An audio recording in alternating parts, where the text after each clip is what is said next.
Ika-9 na Domingo, ika-23 na Domingo sa katuigan. Ang atong pagbasa, nagtutdo mahitungod sa mga, nag-mention mahitungod sa mga bungol, mga buta. Nagagita na mong bungol. Kapalo mo sa buka. Orang man ito, siguro mga bungol din nga itong mga mga bungol din siguro mga loob na.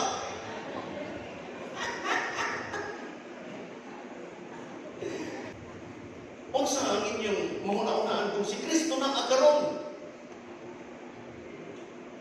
Siguro, bagbingon kita kung si Kristo na agaron sa kalibutan, murag masulban ang tanang na problema, no? Kanang, wala siguro mag-away, wala siguro nagkalisod, wala siguro masakiton, wala siguro gigutom. Ana ang atong understanding. Actually, mao ka ng understanding sa mga tao. Gikan pa sa Old Testament, mantan sila nagpapaabot kung kinsa ang Mesiyas. Ingon sila mo, abot nga ni kantong giingon sa Dios nga Mesiyas. Masulpat yun ang tanan natong problema. Kunya ang ilang description ni Ana para ilang ipakita ka ng pagkaingon nga masulpat ang tanan ng problema kadto sila sa specific. Siguro ang mga bungol magpakadungog, ang mga amang magpakasulti, ang mga bakol makalukso sa kalipay. Mao ka ng atong first reading.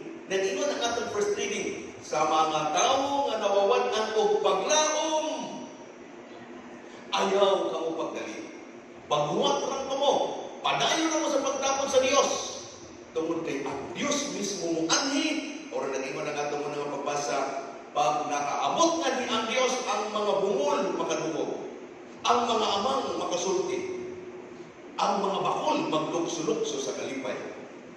Mao ka ng Old Testament. Pag-abot sa Gospel, nag-ingon ang atong pagbasa karon, pag-abot ni Jesus, iyang iayo ang mga bungol, iyang iayo ang mga amang. Kung sa buting nun, ang buting nun, di ana nahitabo na. Di ana ang giingon sa Dios nga mao'y maghatag na nato kalawasan si Jesus. Ingon kita, Father, ingon nimo nga pag moabot si Jesus, iyang ayuhon ang mga ama, iyang ayuhon ang mga buhon. Ngano kayang karon naramang gihapon amang naramang gihapon bungol.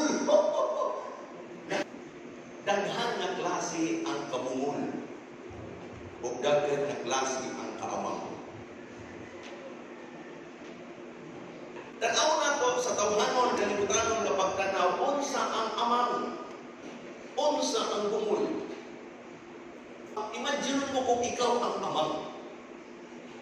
Dili ka makasulti, dili ka masabtan sa imong kauban. Pero makasabot ka sa imong kaugalingon, di ba?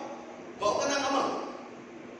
Imagine mo nga ikaw bungol, dili ka makadumog sa busis sa uban, pero madunggali mo ang imong kaugalingon. Tama? Duha ang umon. Amang o bungol. Dili siya masabtan sa uban, pero masabtan na iyang kaugalingon. Dili siya makadumog sa uban, pero madumog niya iyang kaugalingon. Kadto di ay nga nadumog lang nilang ilang kaugalingon, nasabtan lang nilang ilang kaugalingon, posible niya ay amang ka pa o bungol ka pa. Ano man? Dahil ay mga tao nga mag-away, magsuon, mag-asawa, magbarkada. Muingon, dili ko ninyo masabtan, dili ko ninyo masabtan, dili ko ninyo masabtan. Ako rin nakasabot sa akong kaugalingon, ang akong tubagyan na. Kung ikaw rin nakasabot sa imong kaugalingon, basig amang ka. Ikaw rin nakasabot sa imong kaugalingon. Buting nung dili ka nakakapag-communicate o tarong. Ganito soban.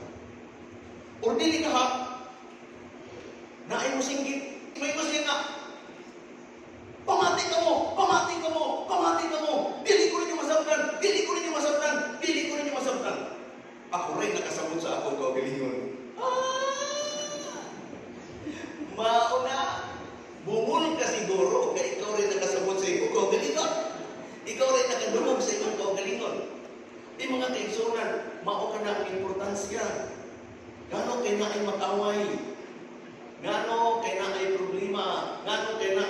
ibulaag, maski sa susunod sa panimalay.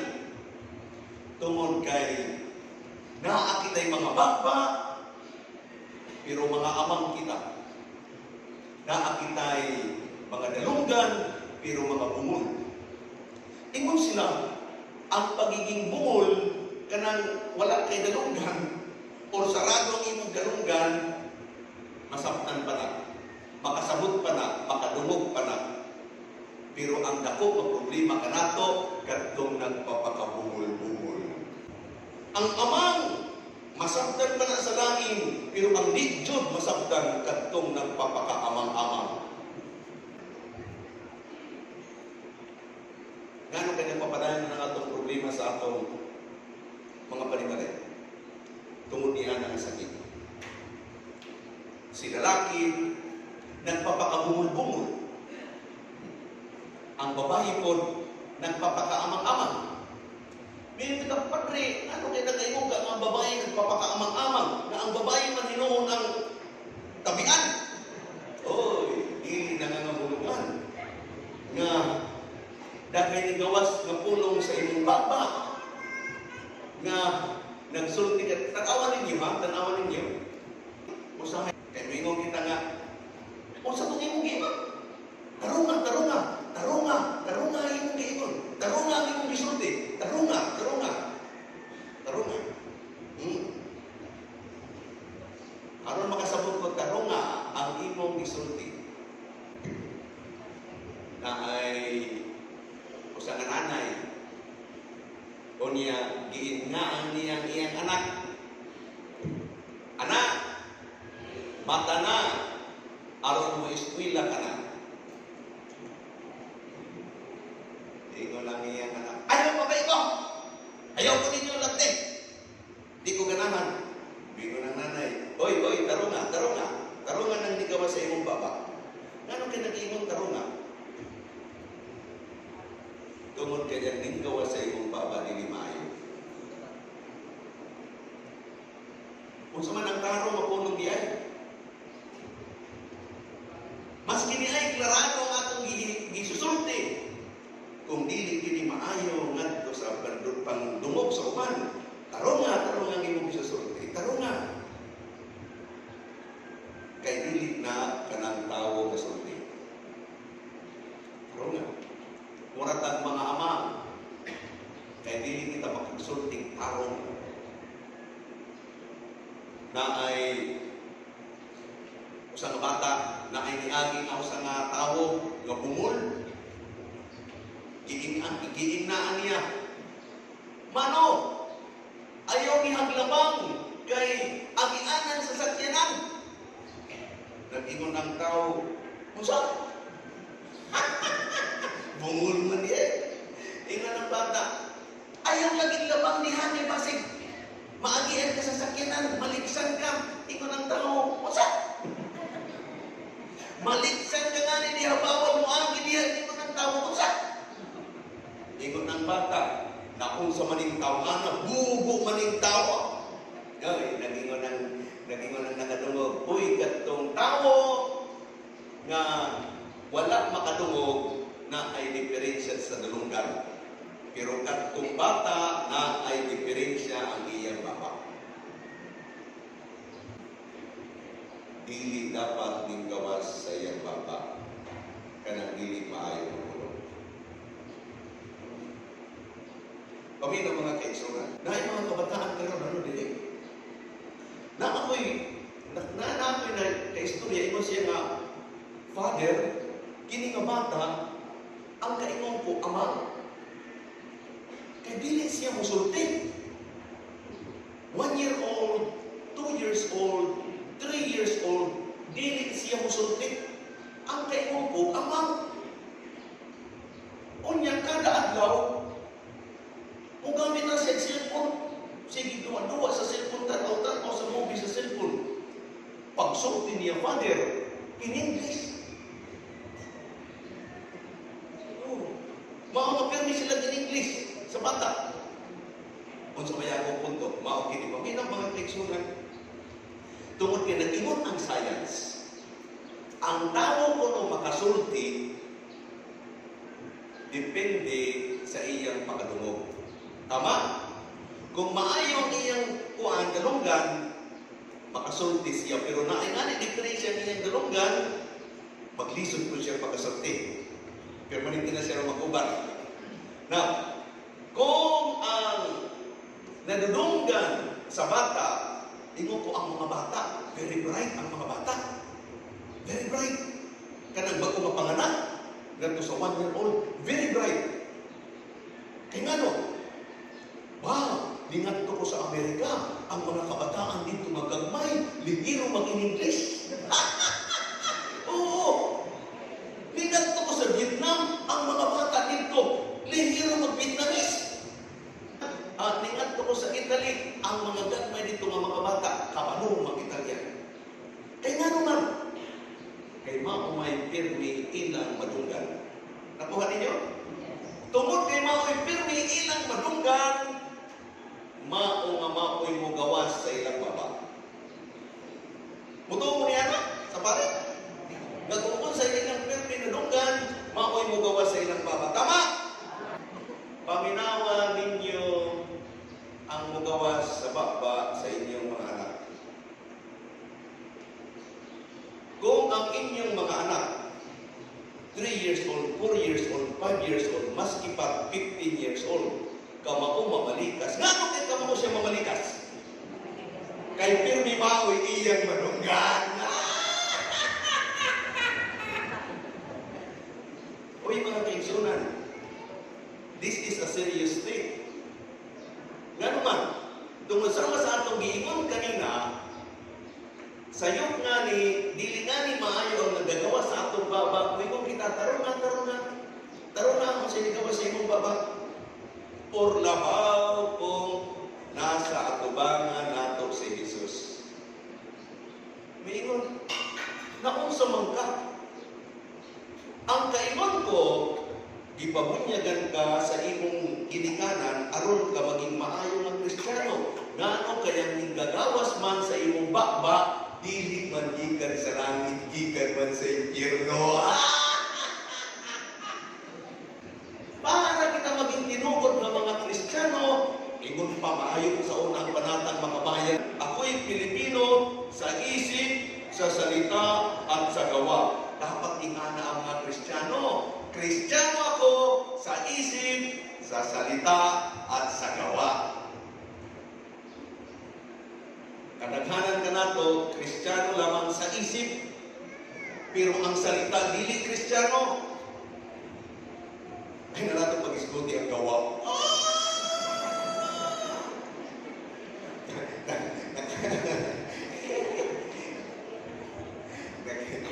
Nakakita ko kung sana kabalo mo nining programa ni Willie Revillame. Si Willie Revillame naay TV show nga movie. Unya,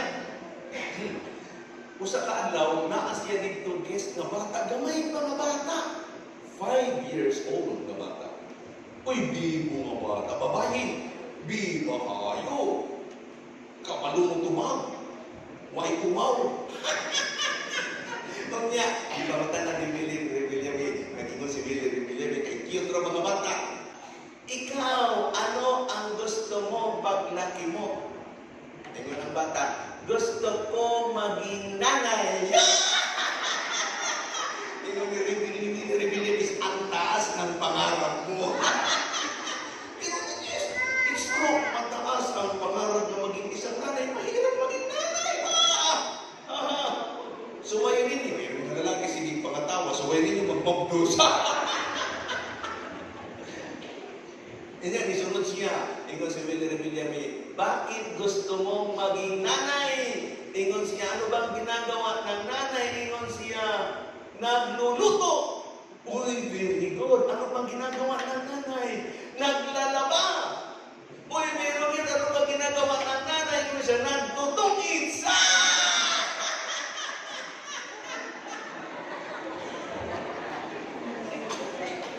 Ang akong pangutana, ngano kay kini nga 5 years old kabalo sa tungits?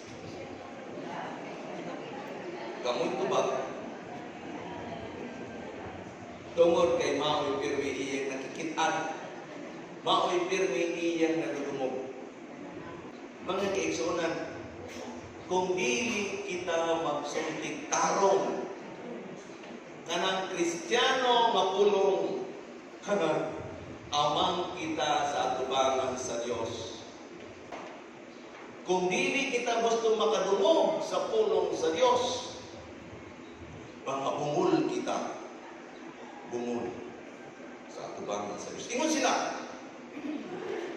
kung sige kung nimong paminaw sa mga gisulti sa buang, kung gusto, pirmi ka kung maminaw sa mga gisulti sa mga buang-buang, ikaw, may samarakod ka niyang buang-buang mo na, no? Kung sige di mo paminaw sa mga giistorya sa mga tambay, may samarakod ka nila, tinambay rapod ang imong nahibawan.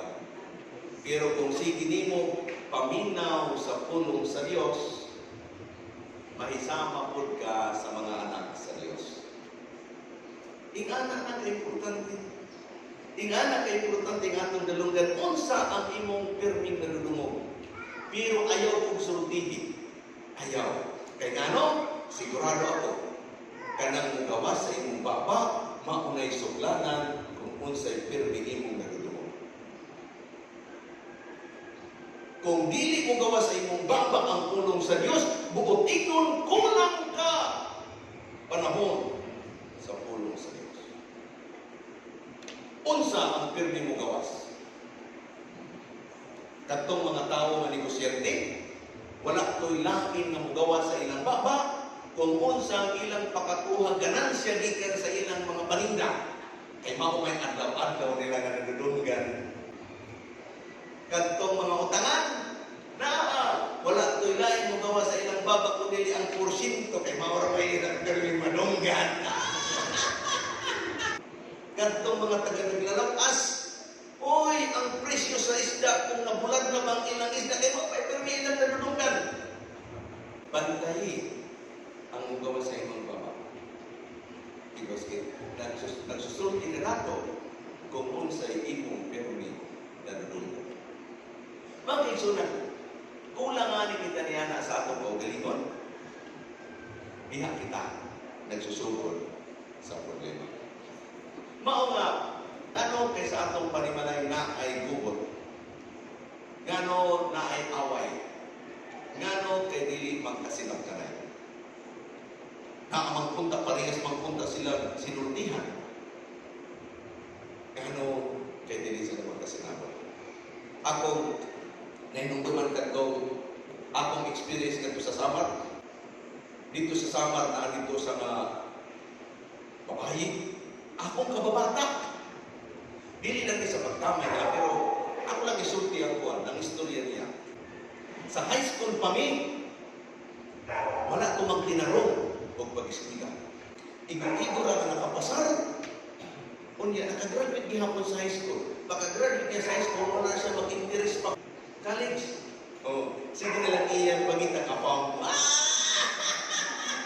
May kiningapang kay instant money. Nangingitar, Father, tambong sa akong kasal. Nagdalit-dalit ko to. Kay kasal sa akong kababata. Pag-abot na ako dito na tingala ko. Kining akong kuan kababata, dili ko ka mo mag-English. Ang iyang gimimin nyo, hapon. O kining hapon, dili po ka mo mag-English. Ako ang problema kanina. Ipamutanan ko ang babae. Gipon sa kanya ka mo. Gipon sa kapang biyabi niya. Ngano kaya nagsinabot man mong duha? Dito ba ka ng Father, ang mga tao kung naghigugma ay magkasinabtalay. Mga kaigsunan kung sabihin, rason nga na kinagkasinabtalay. Tungod kay naay pag-igugma. Mga kaigsunan, sama sa akong ingong kanina, ang concern di kayo ng Jesus, dili lamang ka ng physical deafness or physical muteness. ang pagiging bungol o pagiging abangan nato physically. But most importantly, ang nakahatag o kalisod, problema sa kalibutan, kanang mga bungol ng mga kasing-kasing o mga amang ng mga kasing-kasing. Ang ato mga kasing-kasing na nga ang magpagabungol-bungol. Ang ato na nga mga kasing-kasing ang magpakaamang-amang gubot na. Maungamadong ka nato sa ato mga panimalay, ambot kung nakadulog na mo ni ani dito sa inyong mga panimalay, magkaduko naman silang duha. Pero nagsisinig kitay. Murag usa ka kilometro ang distansya. Ngano kay musiklit man na doon raman. Tungod. Kaya ang iyang kaupang, ang iyang katapan, ang iyang katubang, nagpapakabungol-bungol ang kasing-kasing. Maski doon naman silang duha, klarado man ang isusulti sa iyang kaistorya, pero ngano kay dili makasabot. Tungod kay ang usapon, nagpapakamal-amal lang. Mao ka na mga kaigsoon. Mao nga nag-ingon ni Jesus. Sa nagtambal siya buta, nag-ingon si Jesus, makakita ka. Pero sa nagtambal siya bungol o amang, o sa may giingon, Epata. Epata is a Hebrew word na sa kahulugan. Ma-apply ka. Ngano kay wala siya pag-ingon nga makadumog ka. Makasulti ka. Nag-ingon ma-apply ka. Ngano kay ma-apply ka. Tungod kay nag-i-apply mo ingon nga, ang imong babakabli naman. Ngano kay nag-ingon si Jesus ma-apply ka. Ang imong dalungan kay apply naman. Ngano kay nag-ingon siya ma-apply ka. Tungod kay ang i-apply ka nato, dili ang atong mga dalungan o atong mga baba. Aplihi ka ng imong kasing-kasing.